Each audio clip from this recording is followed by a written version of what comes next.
प्रिय मिले ना, सिर्फ कुछ शब्द लिख रहा हूं। शायद मैं तुम्हें कल फिर लिखूंगा। आज मैं सिर्फ अपने लिए लिख रहा हूं, ताकि मैं कुछ कर सकूं, ताकि तुम्हारे पत्र से जो असर मुझ पर पड़ा है वह थोड़ा कम हो सके। नहीं तो वह असर दिन रात मेरे मन पर भारी रहता। तुम सचमुच असाधारण हो मिलना, वहां रहकर जहां तुम्हें कितनी ही मुश्किलें झेलनी पड़ती हैं, फिर भी समय निकालकर यह सोच लेती हो कि बाकी लोग जैसे कि मैं ठीक से नहीं रह पा रहे।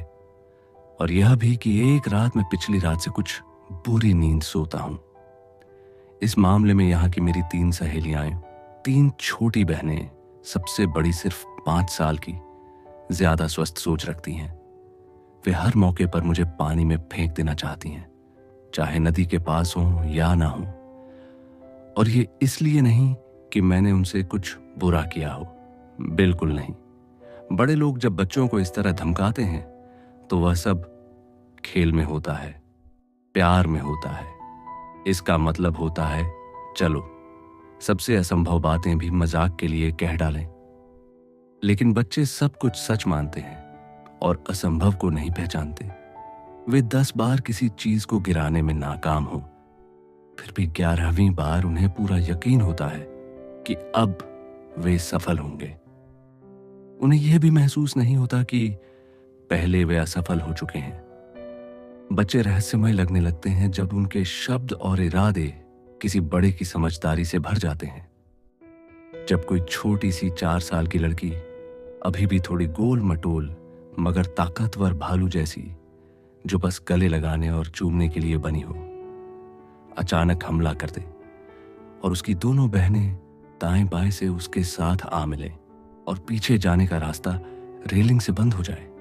और जब दूर खड़े मित्रवत पिता और अपनी चौथी संतान की गाड़ी के पास खड़ी मुलायम, सुंदर, थोड़ी मोटी मां मुस्कुराती रहे, मदद करने की कोशिश भी ना करे, तब तो सब खत्म ही हो जाता है।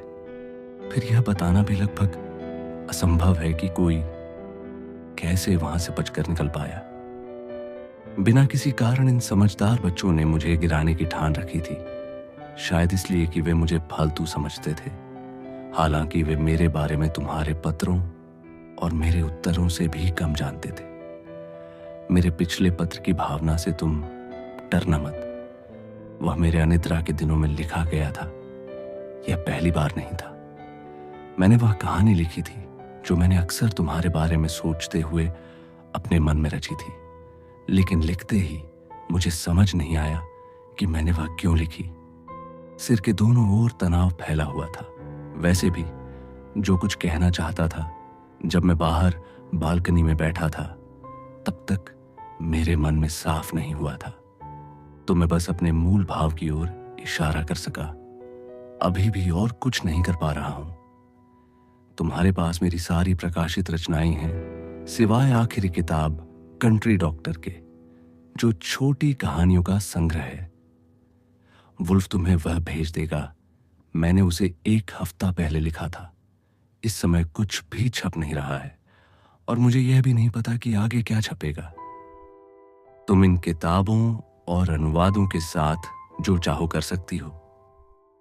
अफसोस है कि ये मेरे लिए ज्यादा मूल्यवान नहीं है, वरना इन्हें तुम्हारे हवाले करके मैं अपना सच्चा विश्वास जता पाता। फिर भी मुझे खुशी है कि मैं तुम्हें स्टोकर पर तुम्हारे कहे हुए कुछ नोट्स भेजकर एक छोटा सा तोहफा दे सकता हूं। यह उस नर्क जैसे अनुभव की हल्की झलक होगी जहां इंसान अपने पूरे जीवन की पुनरावृत्ति करता है, और सबसे बुरी बात सिर्फ अपने स्पष्ट अपराधों से नहीं, बल्कि उन कामों से मिलना जुलना होता है जिन्हें कभी उसने सही समझा था। इसके बावजूद लिखना वाकई अच्छी चीज है। अब मैं 2 घंटे पहले की तुलना में ज्यादा शांत हूं। जब मैं बालकनी में तुम्हारा पत्र लेकर लेटा था, एक भृंग कीड़ा मेरे पास पीठ के बल गिर पड़ा और खुद को सीधा करने की बेताब कोशिश कर रहा था।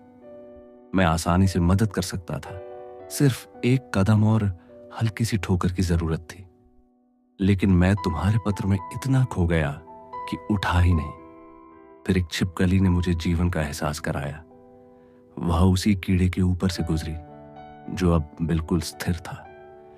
मैंने सोचा यह कोई दुर्घटना नहीं बल्कि प्राकृतिक मृत्यु है, लेकिन जैसे ही छिपकली कीड़े के ऊपर से फिसली, कीड़ा सीधा हो गया।